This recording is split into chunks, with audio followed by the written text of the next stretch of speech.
thought it was really funny.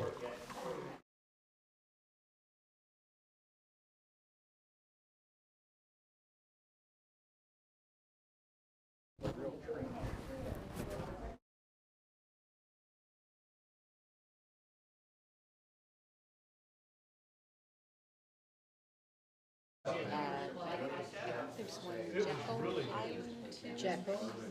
So, maybe explore some of that. And also contemplating a trip down to the Keys. So, stop. That's on my list. The Keys is on my list. Stop at Moritaki or Murakami Gardens, and maybe go out and do the loop, and also wanted to stop at a restaurant in Coral Gables called Harry's for their pork chop, Sunday pork chop special. So we'll see. We'll see. You go to Amelia Island, and you go to the Episcopal Church. Behind it is the cemetery, the historic cemetery. And when you go through the main gate, there the second little set of graves on the left is where my husband is buried, and my name's on the tombstone too.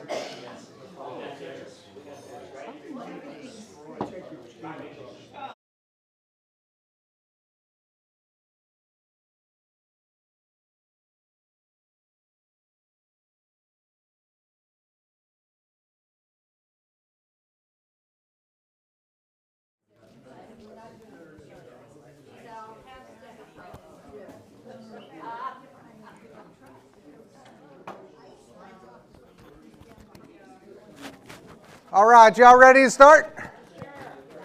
All right, let's do it. I told you it was a fun topic. See? I just couldn't remember it. All right.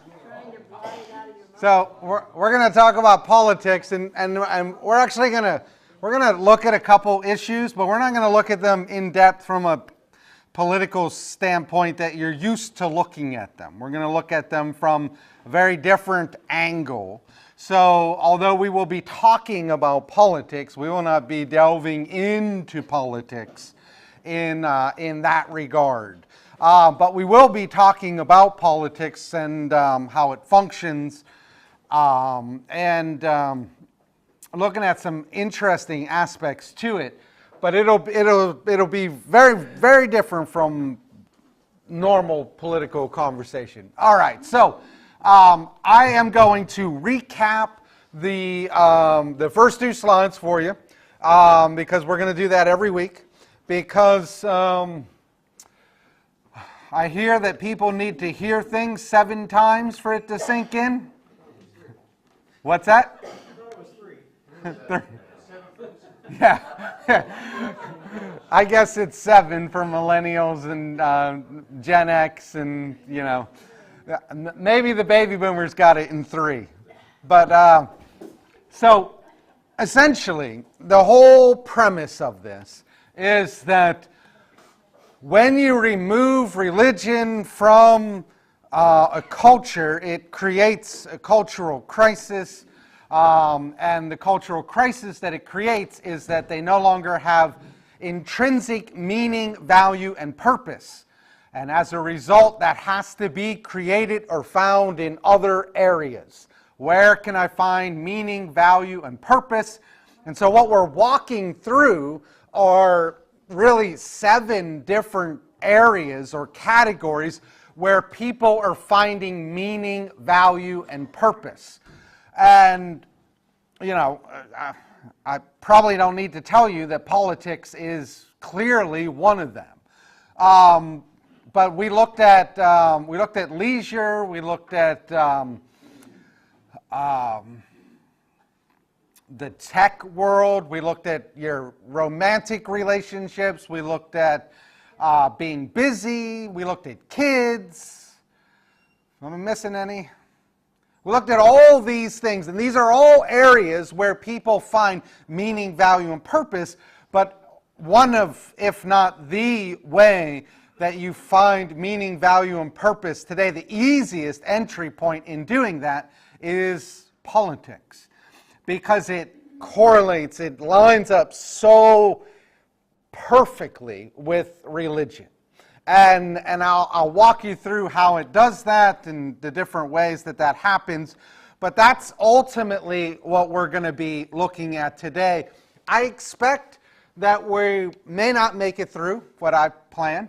We may not. But I do want to pause for some conversation back and forth, because I think this is one of the main areas where you see this happening, where people have replaced religion with politics in order to get the same thing. Now my life has meaning, value, and purpose. So we're going to spend some time on it. So one of the most overlooked, underrated, that is not where I am. Oh yeah, those are the first two slides. All right, so what you end up with in here is we're less likely, even before, to have friends who vote differently than us. Like you and I live in a culture right now where we are the most divided politically that we've ever been. That you are less likely than anybody has ever been in the United States to have friends that vote on the other side of you. Does that resonate with you? Does that sound right? What's that? The second most. We haven't gone to war yet. The Civil War, before the Civil War. Yes. Yeah. Third most, there was the Revolution and the Loyalists. Okay. Would you say that it is the most divided in your lifetime? Oh, yeah. Yes. Okay. All right. So, what used to divide us out was religion, income, race. Those were the three main areas in which we divided as people. What I mean by that is that most Christians associated with other Christians. Most Christians didn't have Muslim friends that came over. Most Christians didn't have Jewish friends that came over. Most Christians didn't hang out with their Buddhist buddies. They mostly associated with other Christians. The same thing with Buddhists, mostly associated with other Buddhists. Muslims, associated with Muslims. And income. People generally divided by income, and there's many reasons for that one. So for instance, you live in a certain neighborhood, your neighbors presumably make about the same that you do, because you all live in the same neighborhood, have the same types of houses, and so those are the people that you interact with. Same thing with your coworkers at work. You work with these people, you presumably make the same, roughly, of them. You're in the same kind of bracket, so those are the people that you hang out with. But we generally divide it by income, religion, and race. Most white people stay with white people. Most black people stay with black people. Most Indian people stay with Indian people. That's just how we've divided socially as a culture from the very beginnings. Now, is it right? No. Should it be that way? No. But that's the reality of the world that you and I lived in. Does that sound true? All right. Now, what you're seeing, the biggest divide, the thing that divides us more than any of those three things, is who you voted for. That has trumped those things. Meaning that if you are okay, let me just pause here. Okay? You all have to get over this. You do. You just do. You cannot not say a word, because you just have to get over it. You got to put your big boy, big girl pants on and just move on. You just got to. So,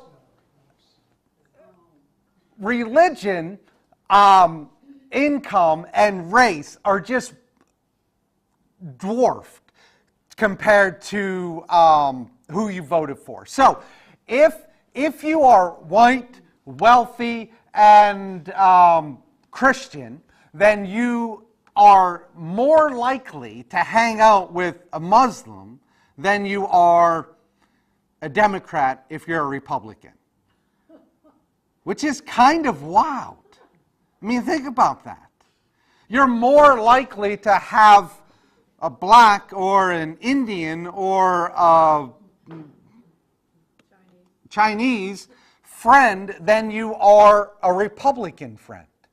I mean, that's astonishing to me that this has become the thing that is dividing us into social segments. And so when you move on from there, more than any other category we looked at in this series, politics has been the most popular replacement of religion. This becomes the religion. This becomes the thing that gives me meaning, value, and purpose. Because my political activities give me meaning, value, and purpose. So when I'm engaged in these things give me meaning, value, and purpose. And therefore, politics is the thing that's giving it to me. Does that make sense? No? No. Nope. I think it's Yes. no. I think it's because politics is faith-based. It's a belief. It's a Faith-based. belief. You have your mind made up before you We're going to get there. enter into it. We're certainly going to get there. But what I'm presenting is that what is taking place culturally is that politics has replaced what religion gives to people who are not religious. They're looking for meaning, value, and purpose. Where do they find it? Well, I can find it by being politically active, because then I feel like I'm doing something and I'm involved. Therefore, my life has meaning, value, and purpose. Does that clarify anything? This is not disputable.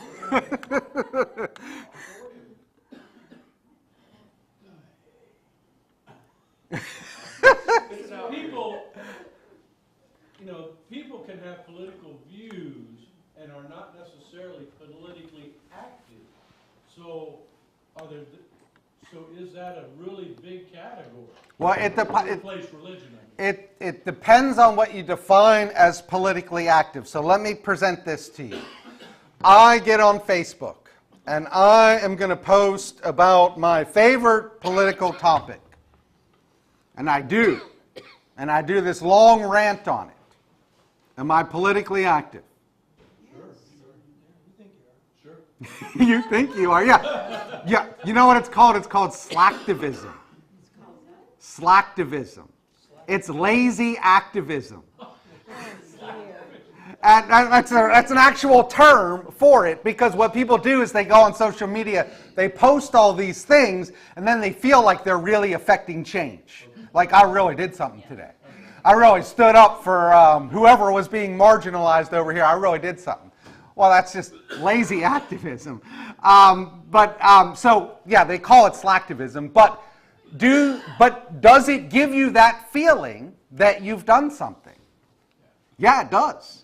And does that feeling that you've done something give you meaning, value, and purpose in your life? If you're that pitiful, no. What's that? If you're that pitiful. Well, I mean, it's not pitiful or not. It's just what am I gonna pour myself into that is going to have lasting meaning, value, and purpose? And so, if I'm pouring myself into politics, then that will give me meaning, value, and purpose.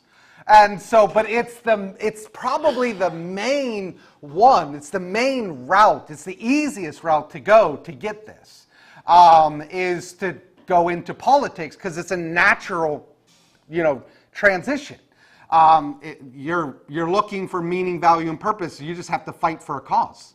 If you can fight for a cause, then you've got it. Yeah? Todd, I think the three of up there, absolutely correct. They were sources of divide over the years, just because they're self-evident. High-income people tend to associate together, races tend to associate together. But I think what's happened with politics is become an off-the-table topic. I don't think I'd have much more than a 50-50 chance of guessing Republican or Democrat of anybody in this room. And I think that's unfortunate, because we've gotten to the point. Well, of course you've got a 50-50 chance. There's only two choices. That's my whole point. That's my whole point. My point is that it's not evident unless you discuss it, and it's become a off-limits discussion. And I think that's unfortunate because we don't solve problems by not discussing it. I would push it further and say when it does get discussed, relationships tend to end. That's why we don't discuss it. Well, what's interesting though is what were you always told not to discuss it? Religion, politics, and sex. Religion, yeah. I don't, So there's the point. It has replaced religion. You can't talk about it. I think people do talk about it. They talk about it in code. It's you say a word, and because social media is so overwhelming to our lives today, and if you feel strongly about politics, you're in your little network, and you know your code words. They're the agendas that are out there in politics. They're the buzzwords. They're the little issue that each side wants to push. And you go, you socialize, and you say the buzzwords. And you find out, you feel in the audience who is your, you see who the who is response. kin to you. This is kind of off topic, but do you remember that Richard Pryor thing where he's doing the buzzwords? Yeah. He ends up with dead honky. Oh. This is his answer. Is his answer to one of the words that's given to him? He's going through it, and it's becoming more and more racially charged. And this one guy's asking him the code words through the end, and finally gets to the N word, and he goes, he said honky before, and then he said dead honky. It was, you got to watch those code words. But I don't know, when I'm out and about, that's Yeah. what I get. Everybody has a feel out there for Yeah. who you are, which side you fall on. Yeah. So yeah, I mean that's happening all the time. You're testing. You'll throw out very innocent comments, but it's geared towards trying to figure out: are you an ally or a foe? Are you somebody that I can actually be myself around, or are you somebody that I have to close up on? And so that's what we generally tend to do. Now, and the effect of that is that we begin to divide out into those categories. These are the people that I hang out with because I can't really be myself around these other people. But you understand me. There's a connection there. And we're gonna talk about that connection in a bit. So there's a social divide that's taking place that's more significant than the other ones right now. And so I'm not in any way saying that political, in the rest of what I say, I'm not in any way saying that political involvement or knowledge is bad. It can be a very good thing. But what do we actually do with that? Is what I think is really important. So what I want to address is what happens when the political lens becomes the only lens through which we are looking at this. And this is what happens when you're looking for meaning, value, and purpose, and politics becomes that avenue for you. Then that becomes the lens through which you see the world. It's the same thing that Christianity was supposed to do for you. Christianity, what the goal of Christianity is that you adopt the lens of Christ, and now you see the lens of Christ, or you see the world through the lens of Christ. But in politics, now what you're doing is you enter in, and now you see the world through Democratic lens or Republican lens. And that's the lens through which you see the world. And and everything is tainted or colored with that. So for example, if I say, something trumped another, then you immediately jump on it because your lens is geared towards that. Everything is painted with either a Democrat or a Republican idea or concept attached to it. You watch the news, the first thing you think is, this is why this Republican policy should have happened, so that didn't happen, or this is why this Democratic policy should have happened, so that didn't happen. You see everything through that lens of Democrat or Republican. So that begins to be the dominant lens. So instead of looking to politics as a way of governing, what we end up doing is relying on politics to provide belonging, righteousness, meaning, and deliverance, or salvation. And those were all things that Christianity previously provided. So what Christianity was meant to provide in our lives was a place where you belong. It was meant to provide righteousness. It was meant to provide meaning in life and ultimately salvation. But you can find all of those things in politics, and people are finding it in politics. So we're going to look at each one of those individually and just have some fun. So, but before we do that, here's my disclaimer. In all that I say, there is no benefit that you will receive from this at all. If you're sitting there and you're a Democrat and all you think is that's exactly the Republicans, or if you're a Republican and you're sitting there and you think that's exactly the Democrats, you should be hearing this as it applies to you. Otherwise, it has no benefit. Because this is what we all do all the time. Every time the news is on, it puts something out there and we say, well, I wish the Democrats would hear that. If the Democrats would hear that, then this would fix everything. Or we say, I wish the Republicans would hear that. If that would fix everything. Just take it for what it is for you. And the chapter's hard. It's a hard chapter. It just is. And I've read through the chapter probably 5 different times, and I think everybody falls into some category in here. I was convicted reading this over and over and over again. So I think that the benefit is in taking it personal. If you don't take it personal and you just apply it to somebody else, then it doesn't. Then the value's gone. Does that make sense? All right. Politics as righteousness. So this is my favorite one. This is a really cool one. Political commitment has become a measure of moral character, like religious devotion used to be. So religious devotion was always thought, well, they're very religious. What are they saying? They're very moral people. They're very, they're trustworthy. They're good people. But now political commitment has kind of taken that place because we desire our moral character highly measured. We make everything political. So virtue signaling. You familiar with that phrase? That idea? Everything is political. Everything. The car you drive, where you shop, the food you eat. Everything is a political statement. You're very bold about it too. You want people to know. So it's not like you just do these things and you hide them. You do them to display to the world, I am making a political statement. Jim.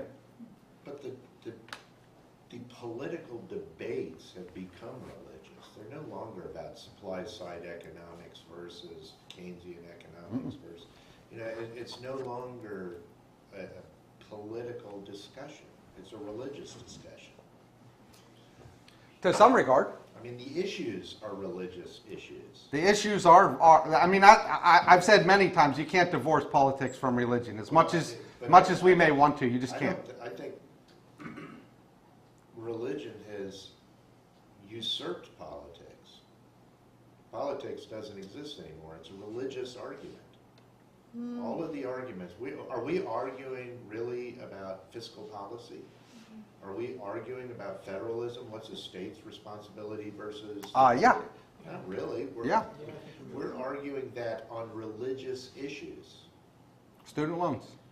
Pardon me? Student loans. Student loans. That's a minor discussion. Those aren't the big issues. There's nothing minor about billions and billions of dollars going to nothing. There's no, and I have student loans. I have student loans. Please let me pay them. But no, there's tons of financial. It's not all religion, and even the stuff they do debate, religion is as removed as they can get it from it. You're still talking about politics, even if it's different ways that you're viewing it through a religious lens. You're still talking about policy. You're still talking about policy decisions that affect the entire country and not just the church. You're still dealing. Yeah, obviously, but they're religious issues. They always were. It's nothing new. They always were. You can go back and you can look at, war. Should we go to war? That's always been a religious issue. It's always been. Now, maybe we've got crafty at taking it out, but it's always been. You go back to the 5th century, and St. Augustine's writing the just war theory in the 5th century. It's always been a church issue. It always has. I don't agree that religion has taken over politics. Because Religious issues. Or religious, perhaps in that way, because to me, politics is the definite rival to religion. In politics, if your end-all and be-all is your political connection, I believe you're saying that you believe politics can save the world. And if you're a Christian, you're knowing that only God can save the world. So to me, it's beyond all of the other things. It is definitely a rival of a Christian mentality to a worldly mentality. Yeah, what we're talking about is if you're not a Christian, then where do you find meaning, value, and purpose? Well, you can find it in fighting for something that you believe is honorable. Then you have meaning, value, and purpose. So what you're doing is you're not going down the church road, you're going down the political road. I'm going to find my meaning, value, and purpose here. So in that regard, they are, as Jennifer's saying, they are rivals, because those that are finding their meaning, value, and purpose in politics are doing it because they do not find meaning, value, and purpose in the church. So we're going to find it here. Well, to Jim's point, there are things that are fought politically, big things, like even student loans. Student loans, there's a basic biblical concept of repaying your debts. Mm-hmm. So getting rid of student loans could be considered a religious issue. Women's rights. Jesus Christ did more for the status of women than any other person before or after, but women's rights can become a political issue that's basic, that in some ways is a religious issue. Abortion, racial equality, all these things are really addressed for us as Christians in the Bible and in the Bible's teachings. but people turn them into politics. Yeah, but I mean, my point is none of them are new. We've been fighting for women's rights and all these things for decades and decades and decades and decades, because politics is always closely tied to religion. You can't separate the two. And so all the stuff that we're talking about, how do you treat human beings, that is always a Christian issue. And to say, well, we're not going to talk about that because it's political, means that we're not going to talk about some of the most important ways that we can actually be Christians in the world.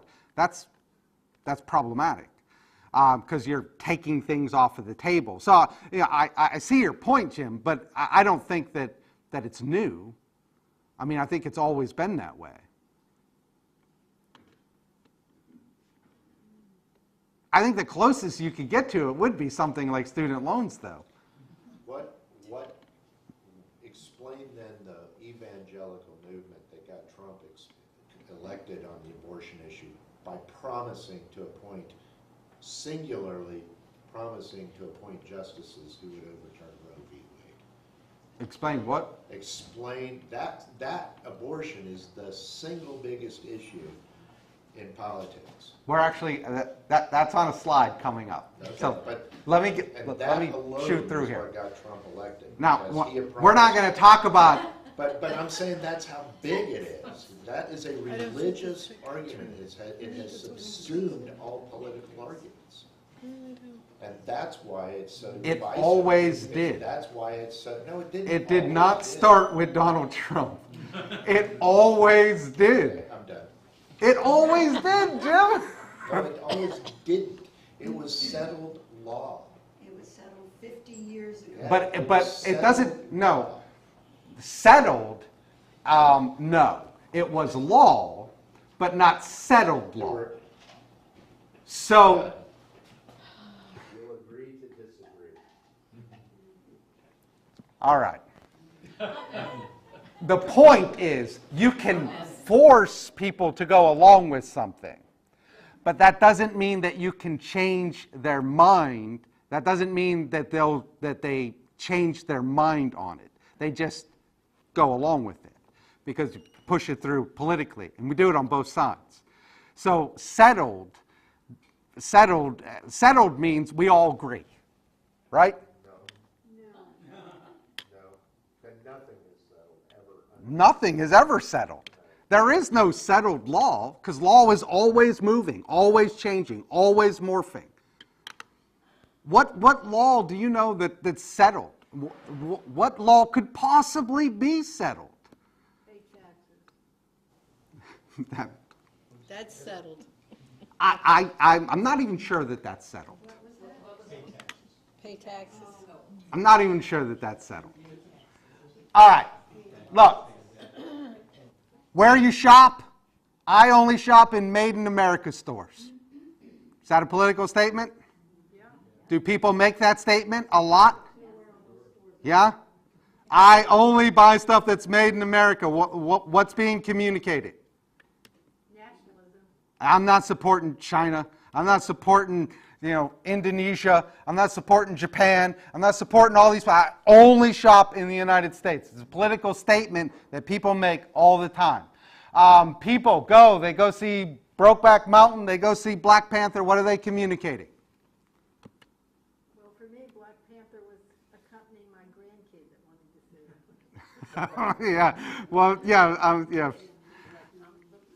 That there are real political ideas behind I went to go see this movie. So when people share with you, they say, oh, what did you do this weekend? And you tell them, and they say, well, let me tell you what I did. I went to go see Brokeback Mountain. I went to go see Black Panther. What they're saying is my eyes are opened. I am with it. I am moving with the times.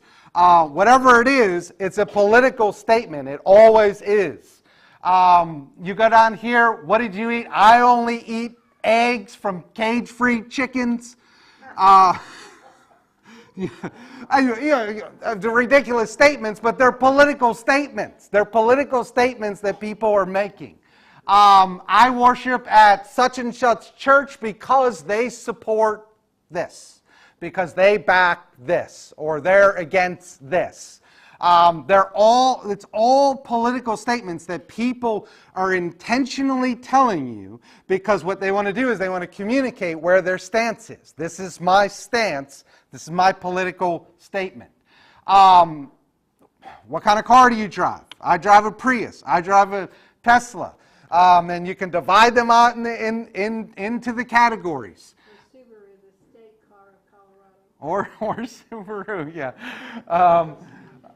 All right, so all designed to show our values and thus prove that we are righteous. That's what's behind it. I am righteous. I'm righteous because I do these things. And the people that I'm associated with, they believe that I am righteous because they do these things. And so what happens, though, is this guy, who's a moral psychologist and the author of The Righteous Mind, identified key differences between liberals and conservatives in what they value. And I think that's really interesting. Liberals primarily value care, fairness, and liberty. Is that fair? Is that fair? Yeah? It's a loaded question. It's not. I just want to know if it's fair. You're going to set us up. I'm not setting you up at all. Is it fair? Is that a fair assessment? Yeah. Yeah? All right. There's no setup, I promise. Conservatives generally value respect for authority, loyalty, and self-purity. Is that fair? No. It's not fair? I think it's fair. The tenets of conservatism? Is it fair? All right. So they're different, yeah? They have different priorities, different focus, different things that they value. And So if you're liberal, you don't value being loyal, and if you're conservative, you don't value being fair? no, it's it's not an either or. This is the priorities. These are the things that we value the most. So if you're a conservative and somebody says, well, that's not fair, your general response is, the world's not fair. So yeah, and if you're a liberal, your general response is, well, how can I make it fair for you? That's the general responses that you get. So do conservatives value fairness? Yeah, to some regard, but they also look at it and say, well, the world's not fair. And there's a certain amount of fairness that we're going to have to live and tolerate.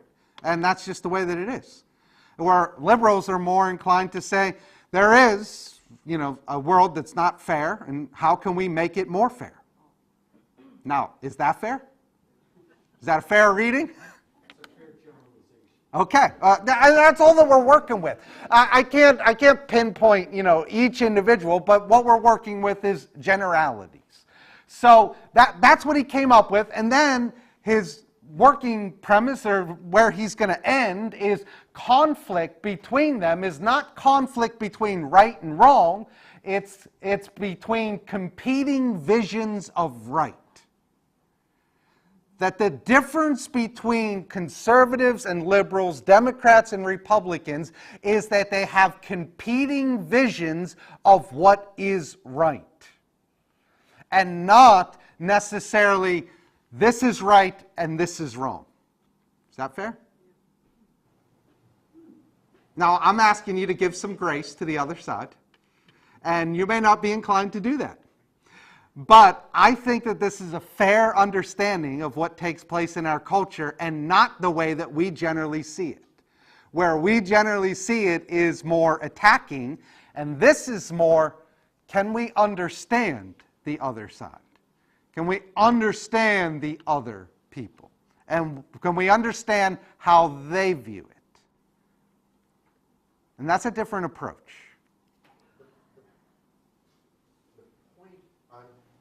Trying to make is the breakdown has occurred in the last 15 years, and the breakdown, I would agree that that last statement is correct, absolutely correct, but the breakdown has come because because number 2 has changed. They are no longer that. His point is that number 1 has moved further to the left than ever before, and point number 2 has moved further to the right than ever before. And what you have is you have this wasteland in the middle, and it has created a world in which we do not look at the other person as a human being. That we do not see them as a person who has maybe just a different way of looking at the world. I don't know, I think that makes a lot of us Israelites out there in that wilderness. You know, we're not in we're not in either camp of those two extremes. We have values I value being fair, and I value being loyal equally, you know, using these points. I think there are a lot of us out there in the middle, not in either extreme.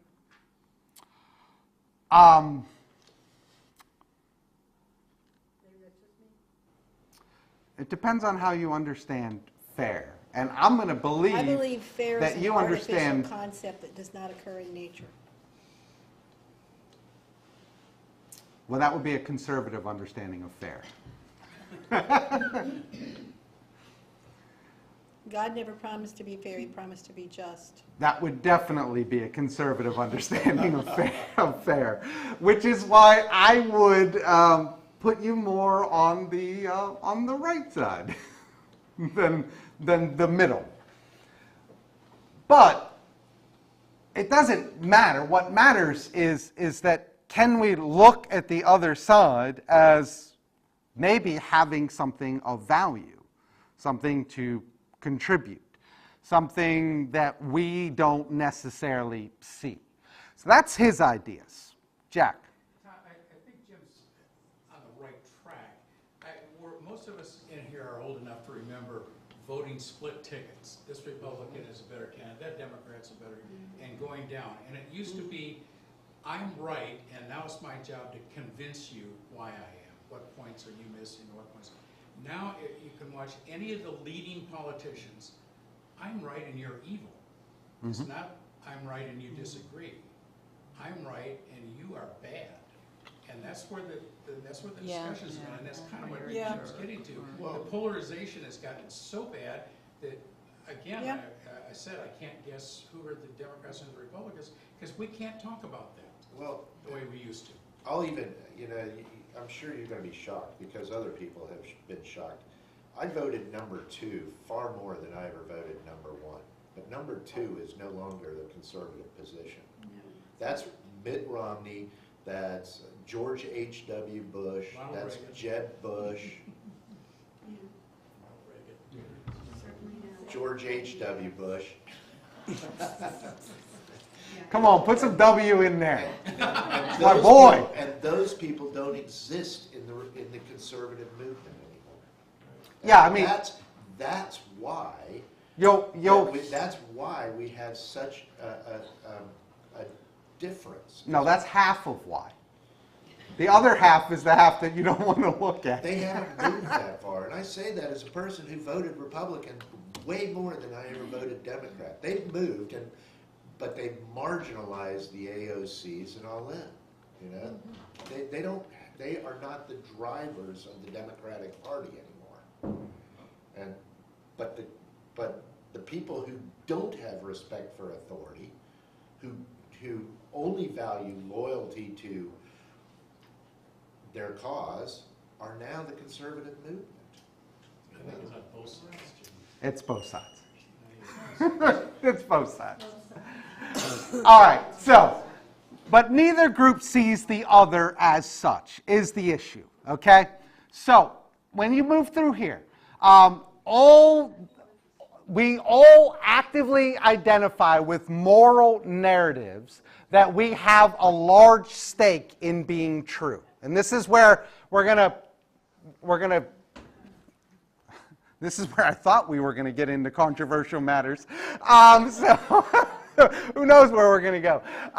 But we all have a stake in certain narratives being true. And I'll illustrate, my own.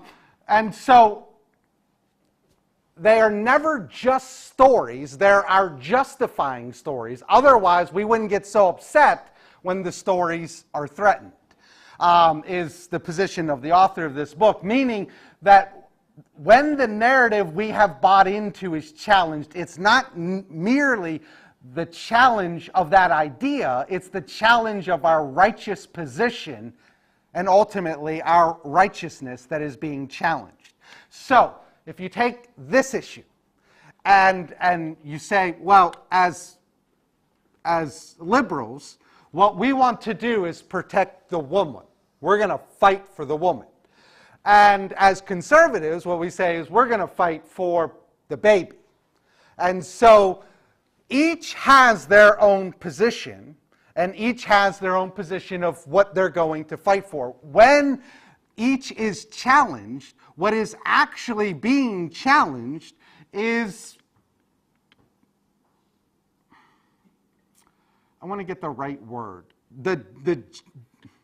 our own righteousness in fighting for that cause. So this is my cause to fight for the woman.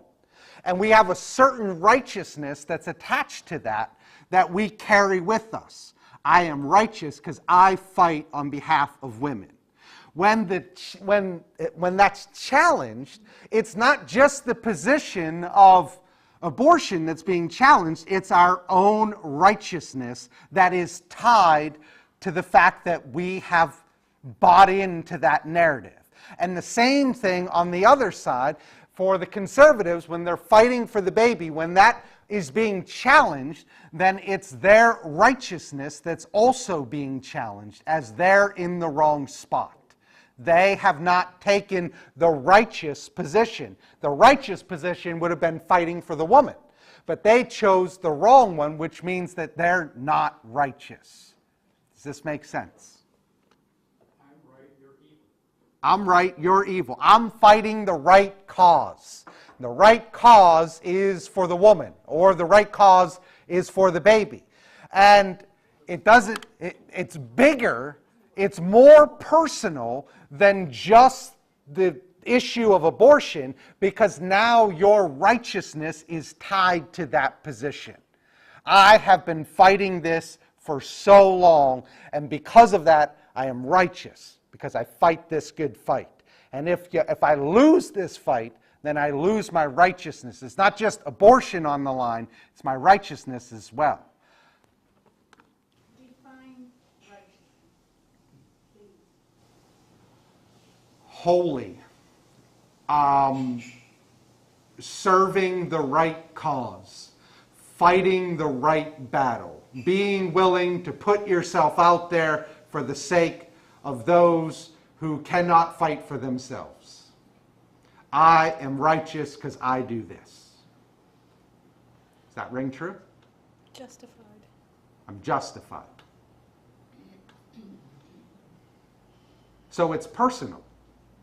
When abortion gets attacked, it's not just abortion. It's my justifying position fighting this fight on abortion. But isn't it recognition, all of this talk, we want to be recognized for all these different points that we want to hang our star on something because that's the right one. Yeah, that gives us meaning, value, and purpose. And if my star is hung on the wrong one, then not only did I lose the abortion battle, but I lost my justifying position. I lost my righteousness. I lost that I fought the good fight. Now I'm fighting on the wrong side. And it's personal. And so these political arguments and battles that we get into, they're not impersonal. And that's why we can't talk about them. Because they're personal to us. Because an attack on abortion or an attack against abortion is an attack against us. Because it's personal. Because we carry it with us. It becomes our justifying story. But are we so weak that we have to identify with this and we really feel strongly about this point, okay? Do we really care whether it's accepted by the whole world? I mean, it's the individual that's important. It's what's important to us.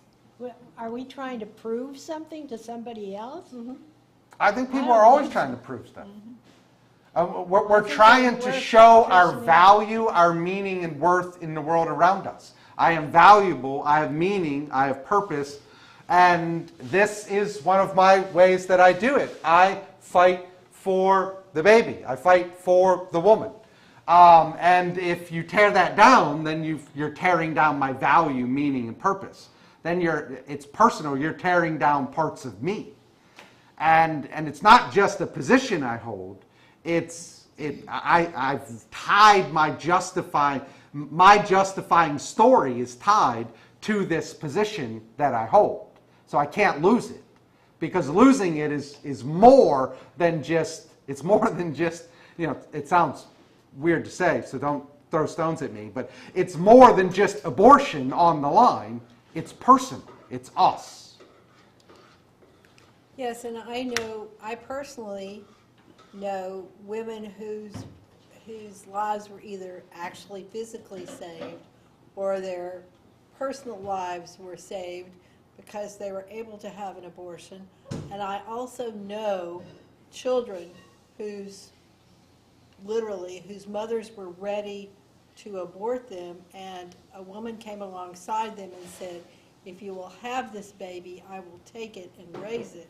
So I know babies that didn't get abortion, that grew up, that were slated for abortion, that got to grow up. And I know women who had abortions that basically saved their lives. So there's, I see both sides there. Yeah, and most people have drawn their lines already. Most people already know where they stand. I am for, I am against, wherever you are. So most people have clearly defined lines. But how much in that line is wrapped up with us? How much of it is personal, and how much of it is the actual cause? And so, what the author's bringing out here is that these arguments become a part of our justifying story. And they become very personal to us and painful. And that's why we don't talk about these things in public. That's why this one is the most contentious one out of all of them. Now, we talked about leisure, we talked about kids, we talked about your spouse and busyness, and not many people got flustered. Technology. But the moment that it enters into this realm, it becomes personal. Come on, Jim. No, I tell you why it gets me is because I think he completely missed the boat. Okay. I think he completely missed the boat on why politics is separating us now. Okay. Where's the boat? I've tried to explain it and I've been unsuccessful, so I'll just leave it at that. When was the book written?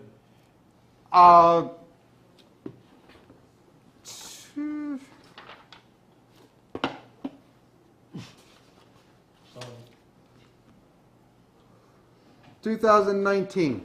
Oh, Is that the revision? then he missed the boat. This is the only one. The one that I have says that it was revised, updated.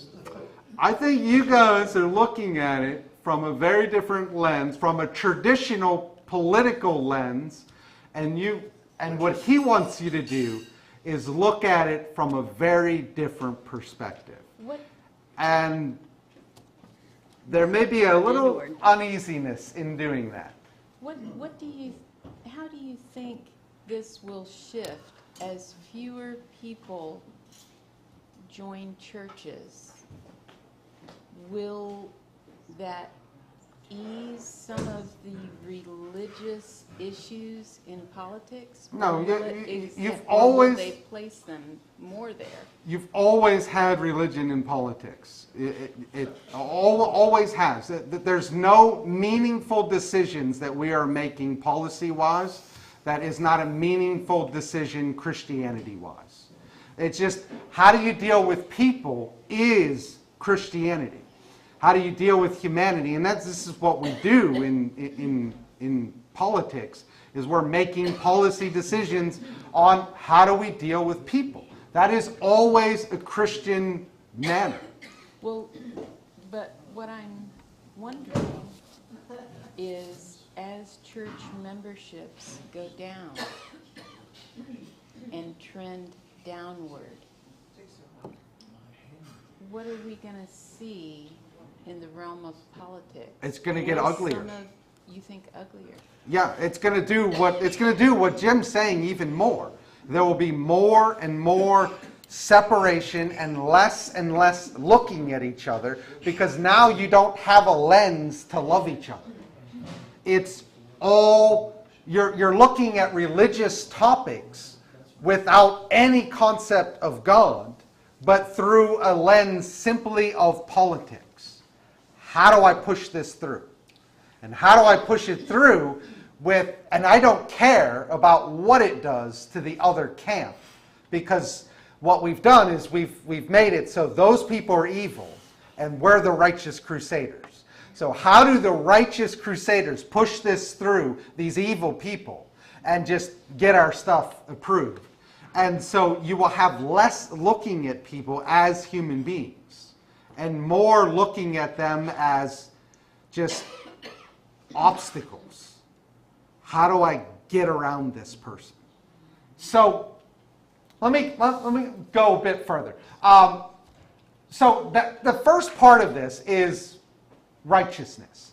That there is tied to politics a righteousness that we acquire by having political positions. I have this position, this is a righteous position, therefore I have acquired some sort of righteousness. The other thing that religion does is it gives us a sense of belonging. And part of the sense of belonging that it gives us is that we have these shared stories that bind us together. And this is why you do what somebody brought up, where we feel out the room. We try and figure out who our allies are and who the foes are. And if we can figure out who the allies are, then we can build deeper relationships with them. We'll never be able to build deeper relationships with the foes because we think too differently.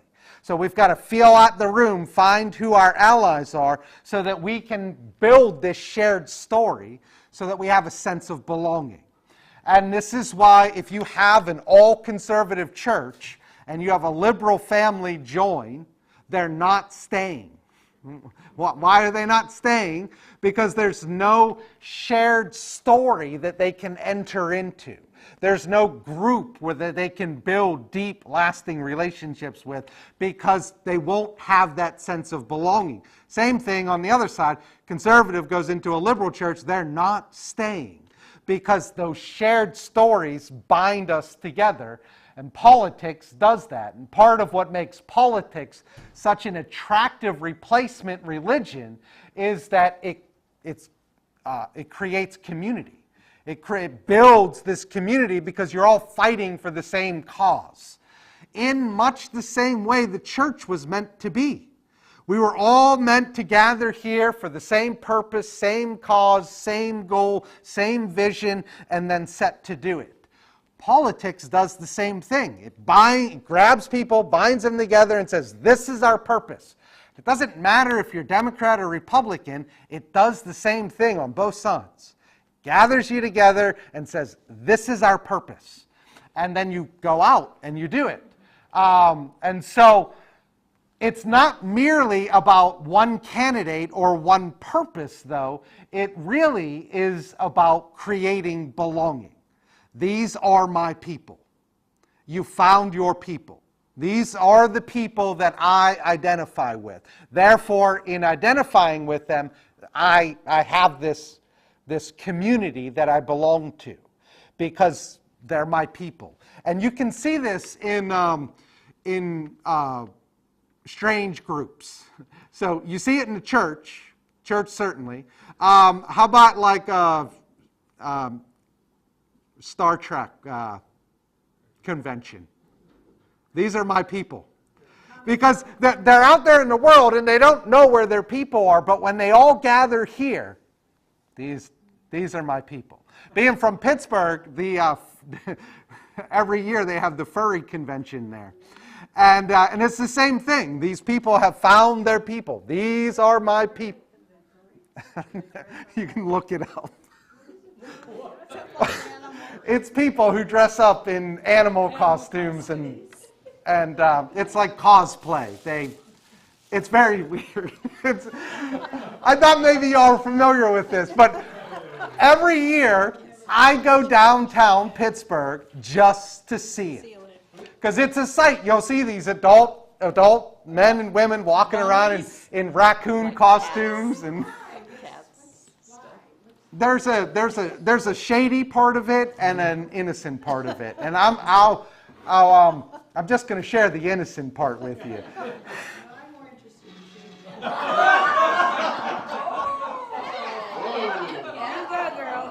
You brought it up. It's kind of a fetish deal. So run with that with what you will. But those are my people. I identify with them. And the same thing in politics. You have a group of people that you identify with. These are my people. They're fighting for the same thing. And not every Democrat is the same. Not every Republican is the same.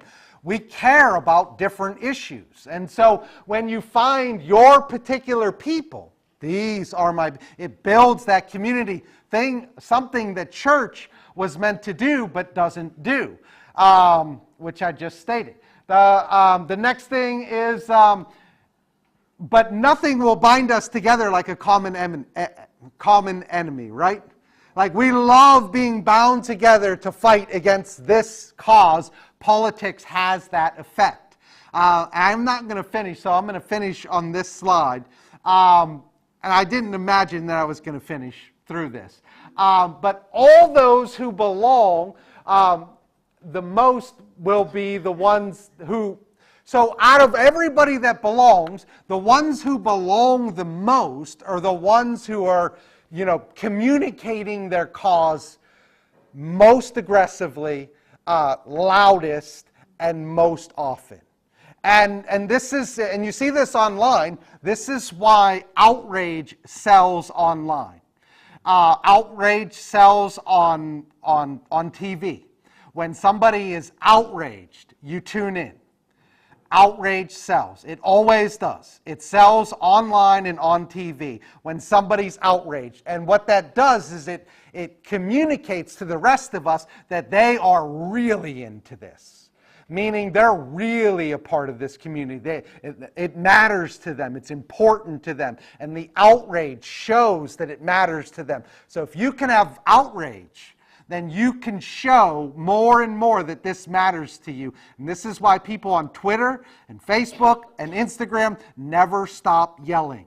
Never stop being outraged. Because the more outrage, the more they bind themselves into that community. The more they belong. If you're not outraged, then there's something wrong with you. Yeah. Whatever it takes, the louder the display, the more affirmation and admiration it will garner. If you want to get followers on Twitter, just start being really angry. And post as many angry things as possible, as loud as you can. Use all capitals, and you'll have all these people start following you because they identify with your outrage. You're saying it, and you must really be a part of this, and they want to be a part of it, and they'll identify with that. So belonging is thus not only conditional on holding the right opinion or beliefs, but holding the right opinion strongly enough. And any hesitation becomes a ground of rejection. And that is the last point I'm going to end with. But that is why you and I, as liberals and conservatives cannot have conversations with one another. Because if you have a conversation with a conservative, or if you have a conversation with a liberal, you are considered to be compromising, and you are ripe for rejection from the community that you belong to. This is why we do not make deals anymore. This is why the conservatives will ram through whatever they can, and they're not going to compromise it. They're just going to ram it through, and the liberals are going to do the same thing, because we cannot actually talk to one another. Because if you do, then that would be seen as a compromise, and a compromise would get you rejected from the community. What you have to do is speak as loud as you can, with as much anger as you can, and that will keep you in the community, and you'll have belonging, purpose, meaning, value. That must be why the really extremists have taken over both parties, because any moderate cannot hesitate, cannot show any There is no moderate. moderation.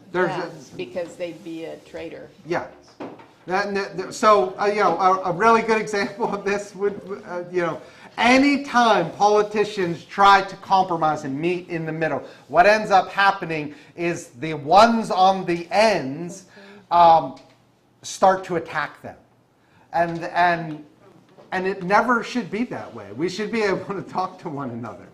But it's this sense of belonging that's attached to politics. The church gives it to you. But so does politics. And I do have to end there. But I am here all night. Questions, comments, concerns, Try the veal. bring it at me. But the last thing I want to end with, the last thing I really want to end with this is, I honestly believe that you and I have to have these conversations. We have to be able to talk about these things. And if we can't, then there's no relationship here to begin with. If we can't have these conversations, hug at the end and say I love you, and we see it a little bit differently, then we're not the church. Then all we are is a group that pretends to be church, but we're just like every other political group. You have to be able to talk about these things. I think it was fun. Maybe it was just me.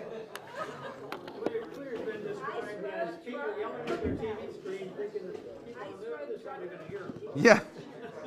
Yeah, my dad used to do that all the time. I'm like, Dad, it's not going to do anything.